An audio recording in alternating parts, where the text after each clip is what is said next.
नमस्कार, आप देख रहे हैं 10 में दम। मैं हूं आपके साथ विवेक शांडिल। आज दिन भर की बड़ी खबरों को लेकर बताएंगे आपको कि किस तरह से अमेरिका ने अफगानिस्तान की जमीन छोड़ दी है। तो क्या सुपर पावर अब सुपर पावर नहीं रहा है? यह सबसे बड़ा सवाल इस वक्त का है। इधर तालिबानी क्रूरता का आसमानी सबूत सामने आया है। दिखाएंगे क्या है वो सबूत, और क्या अमेरिका तालिबान के जंग में चीन ने बाजी मार ली है, ये हम क्यों कह रहे हैं, ये भी आपको बताएंगे। लेकिन उससे पहले बता दें कि रिपब्लिक भारत आपसे जुड़े हर एक मुद्दे की आवाज उठाता है, तो आप भी अपनी आवाज उठाइए और रखिए अपने विचार कू ऐप पर। कू ऐप के यूजर्स के लिए हमारा आज का सवाल यह है कि अफगानिस्तान से क्या अमेरिका का जाना अमेरिका की आज तक की सबसे बड़ी हार है? अभी डाउनलोड करें कू ऐप, रखें अपने विचार अपनी भाषा में सिर्फ कू ऐप पर। जवाब हम आपको आज इस कार्यक्रम के अंत में दिखाएंगे।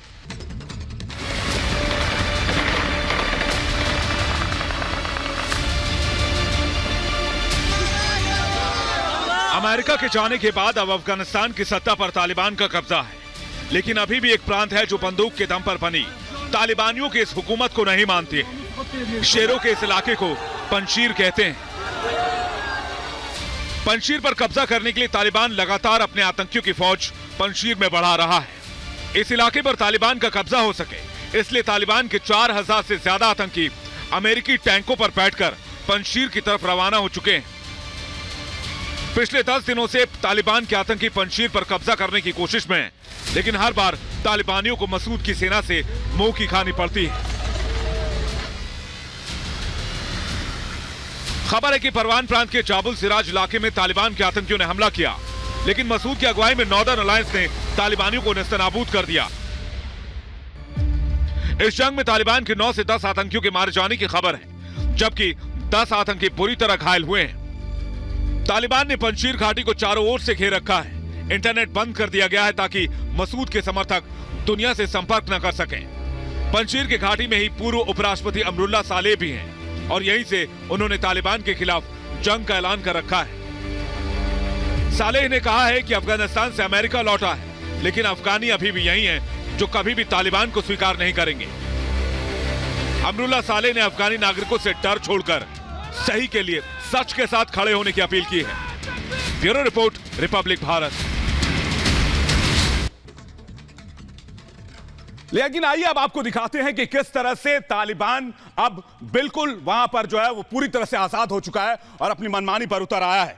और न सिर्फ मनमानी पर उतर आया, बल्कि आधी रात अफगानिस्तान से अमेरिका के भाग निकलने के बाद आज जो तस्वीर सामने आई वो बेहद दिल दहला देने वाली है।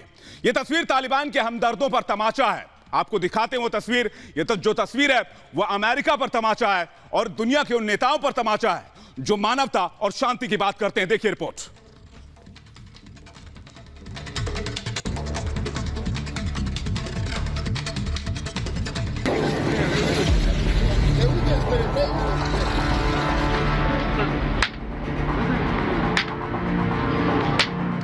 तालिबान की बर्बरता जारी है। तालिबान राज के पहले ही दिन दिल दहला देने वाला मंजर दिखा।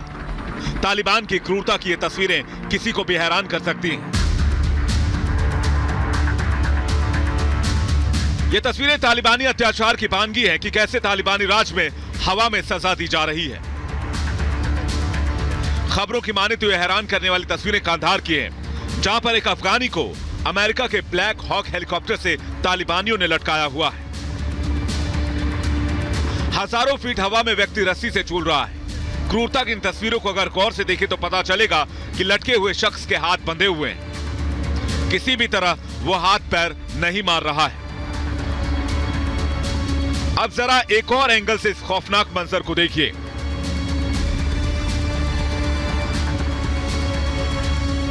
अफगानिस्तान में जब से अमेरिका अपना बोरिया बिस्तर उठाकर निकला है, तब से तालिबान के आतंक का ग्राफ भी बढ़ने लगा है। इस बीच तालिबान ने कहा है कि अमेरिकी सैनिकों की मदद करने वाले तालिबान की अदालत में हाजिर हों। लोगों को धमकी दी गई है कि अगर वो सामने नहीं आते हैं तो उन्हें मौत के घाट उतार दिया जाएगा।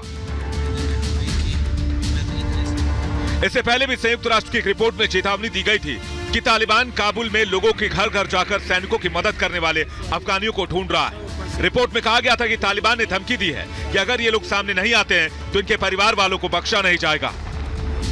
साफ है कि दुनिया भर से शांति और अमन की बात करने वाला तालिबान बहुत दिनों तक अपने असली चेहरे को दुनिया से छिपा नहीं पाया है और ये तस्वीर दुनिया भर के उन देशों को करारा तमाचा है जो तालिबान पर भरोसे की हिमायत करते हैं। Bureau report, Republic Bharat. लेकिन इससे पहले अब सवाल यह उठता है कि आखिरकार 20 साल तक चले इस भारी जंग में अमेरिका ने क्या हासिल किया, या सब कुछ लुटाकर वो वापस लौटा है। देखते हैं एक रिपोर्ट।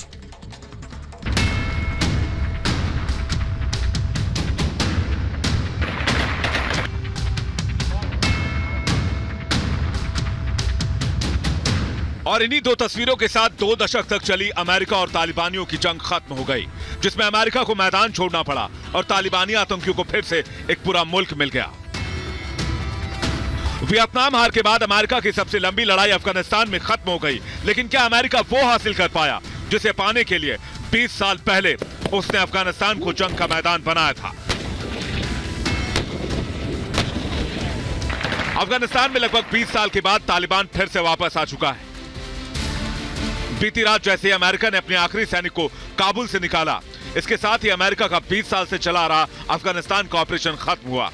अमेरिकी सैन्य इतिहास में शायद इससे लंबा कोई संघर्ष न रहा हो। मिशन के खत्म होने के बाद अमेरिका के राष्ट्रपति जो बाइडेन ने ट्वीट कर कहा कि पिछले 17 दिनों में हमने अपनी सेना को अमेरिकी इतिहास का सबसे बड़ा रेस्क्यू ऑपरेशन करते देखा। सैनिकों ने जबरदस्त वीरता और पेशेवर तरीके का परिचय दिया। इसके साथ ही अफगानिस्तान में 20 साल से जारी मौजूदगी खत्म हो गई। 7 अक्टूबर 2001 को जब अमेरिका ने पहली बार अफगानिस्तान में हमला किया, तब अमेरिका बदले की आग में जल रहा था। तत्कालीन राष्ट्रपति जॉर्ज बुश 26/11 के हमलों के लिए जितना जिम्मेदार अलकायदा के उसामा बिन लादेन को मानते थे, उतना ही अफगानिस्तान में तब राज कर रहे तालिबान को भी मानते थे, क्योंकि तालिबानियों के राज में अफगानिस्तान आतंक का सबसे सुरक्षित अड्डा बन चुका था। और ऐसे में अलकायदा के खात्मे के लिए अफगानिस्तान से तालिबान राज को खत्म करना बेहद जरूरी था। लेकिन अमेरिका के लिए संघर्ष जबरदस्त नुकसान वाला साबित हुआ। 20 साल के संघर्ष में अमेरिका ने सैन्य ऑपरेशन पर $778 अरब खर्च किए, विकास योजनाओं पर $44 अरब, पाकिस्तान को मिला दे तो $978 अरब, 2300 अमेरिकी सैनिकों की मौत हुई, 20,660 सैनिक लड़ाई में घायल हुए, 64,100 अफगान सैनिकों की मौत हुई और 1,11,000 से ज्यादा लोगों की जान गई। लेकिन इन सब के बीच सबसे बड़ा सवाल तो यह है कि 7 अक्टूबर 2001 से 31 अगस्त 2021 के बीच यानी 20 साल के संघर्ष में अमेरिका को क्या मिला। ना अलकायदा खत्म हुआ, ना अफगानिस्तान में शांति आई और ना ही तालिबान का खात्मा हुआ। आज जब अमेरिका अफगानिस्तान से बाहर निकला तो फिर से आम अफगानी उसी तालिबान राज के नीचे है जिसे 20 साल पहले वो छोड़कर आगे बढ़े थे। Bureau report, Republic Bharat. लेकिन बाइडेन ने जो फैसला लिया अमेरिकी सैनिकों की संपूर्ण वापसी का, उसके बाद बाइडेन आलोचनाओं के घेरे में है। न सिर्फ पूर्व राष्ट्रपति बल्कि अमेरिकी मीडिया भी बाइडेन की आलोचना कर रही है।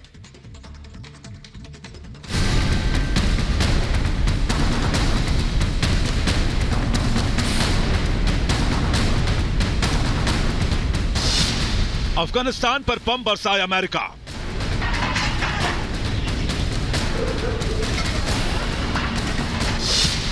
डोनाल्ड ट्रंप का जो बाइडेन पर बड़ा हमला। अपने ही घर में घिरे राष्ट्रपति बाइडेन।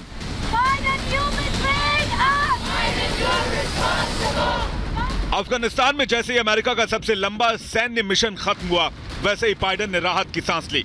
लेकिन बाइडेन अपने सबसे बड़े फैसले को लेकर अमेरिका में ही घिर गए हैं।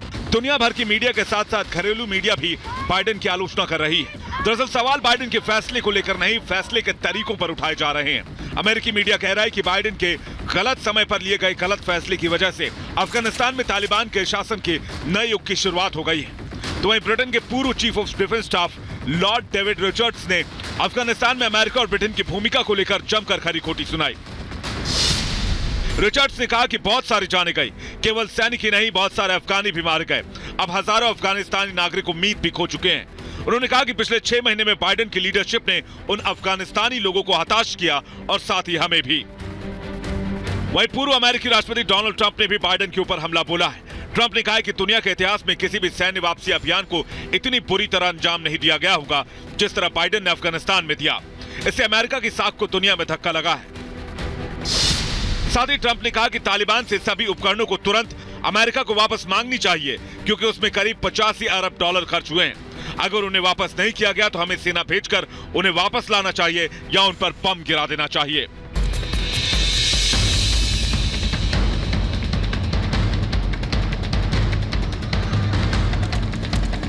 जाहिर है अफगानिस्तान की हालत को देखकर पूरी दुनिया अमेरिका से सवाल पूछ रही है, क्योंकि सवाल सिर्फ अमेरिका की वापसी का नहीं है, सवाल अफगानिस्तान के 4.25 करोड़ उन मासूम लोगों का है जो अब तालिबानियों के बंदूकों के साए और उनके रहमो करम पर जीने को मजबूर हैं और आतंक के इस नंगे नाच को पूरी दुनिया खामोशी से देख रही है।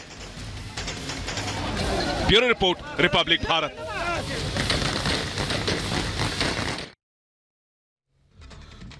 और आपको दिखा दें कि अब से थोड़ी देर में यानी कि 1 घंटे 46 मिनट 18 सेकंड के बाद राष्ट्रपति जो बाइडेन अमेरिका को संबोधित करने जा रहे हैं और आज ही अमेरिकी सैनिकों की वापसी हुई है। दुनिया भर के आलोचकों के निशाने पर जो बाइडेन है और अमेरिकी मीडिया के निशाने पर भी जो बाइडेन है। जो बाइडेन क्या सफाई देंगे आज के अपने संबोधन में या क्या दलीलें रखेंगे, इस पर पूरी दुनिया की नजर है। लेकिन एक सबसे बड़ा सवाल जो पूछा जा रहा है वो ये पूछा जा रहा है कि आखिरकार इस जंग का फायदा किसको हुआ। आपको जानकर हैरानी होगी, जानकार मानते हैं कि इस जंग सबसे बड़ा फायदा चीन को हुआ है। इसमें ना अमेरिका जीता ना तालिबान जीता, बल्कि जीत ड्रैगन ने हासिल की है। देखिए रिपोर्ट।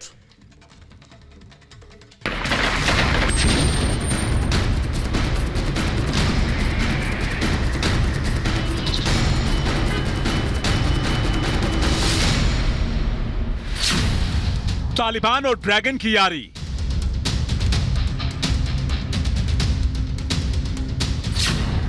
चीन पड़ा अमेरिका पर भारी।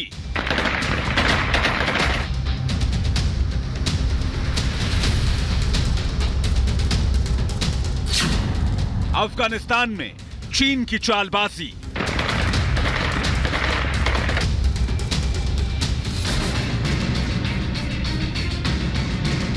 अमेरिकी सैनिकों की वापसी के बाद अफगानिस्तान में करीब 20 साल से चली आ रही महाजंग का खात्मा हो चुका है। तालिबान और अमेरिका के बीच इस लड़ाई में अमेरिका को शर्मनाक हार का स्वाद चखना पड़ा है। दुनिया को पता है कि जंग में तालिबानियों को फायदा हुआ, लेकिन असल खिलाड़ी तो कोई और है। दरअसल अफगानिस्तान और इराक में इन 20 सालों की लड़ाई के दौरान अमेरिका बुरी तरह फंसा रहा और उधर ड्रैगन बहुत तेजी से बिना रोक टोक के अपने आर्थिक और सामरिक विकास में लगा रहा। आज चीन इतना ज्यादा ताकतवर हो चुका है कि वो दक्षिण चीन सागर से लेकर हिंद महासागर तक अमेरिकी दबदबे को चुनौती दे रहा है। चीन की नौसेना अमेरिकी नौसेना से ज्यादा बड़ी हो गई है। इसी ताकत के बल पर अब चीन दक्षिण चीन सागर में अमेरिका को धमका रहा है, साथ ही ताइवान पर जबरन कब्जा करने की कोशिश कर रहा है। इसलिए चीन की धमकियों से निपटने के लिए एशिया प्रशांत क्षेत्र पर अमेरिका अब फोकस करना चाहता है। दरअसल ताइवान को लेकर अमेरिका और चीन के बीच जंग का खतरा बढ़ता जा रहा है। माना जा रहा है कि अमेरिका के अफगानिस्तान से निकलने की सबसे बड़ी वजह चीन ही है। Bureau report, Republic Bharat. और अब बात करते हैं आज के क्यू ऐप पर पूछे गए सवाल की। क्यू ऐप पर हमने पूछा था कि क्या अफगानिस्तान से अमेरिका की वापसी इतिहास में अमेरिका के सबसे बड़ी हार के तौर पर देखी जाएगी। 89 यानी कि 89% लोगों ने हाँ में जवाब दिया है, 11% लोगों ने ना में जवाब दिया है। एक ब्रेक के लिए रुक रहे हैं, फौरन लौटेंगे बड़ी खबरों के साथ। बने रहिए हमारे साथ।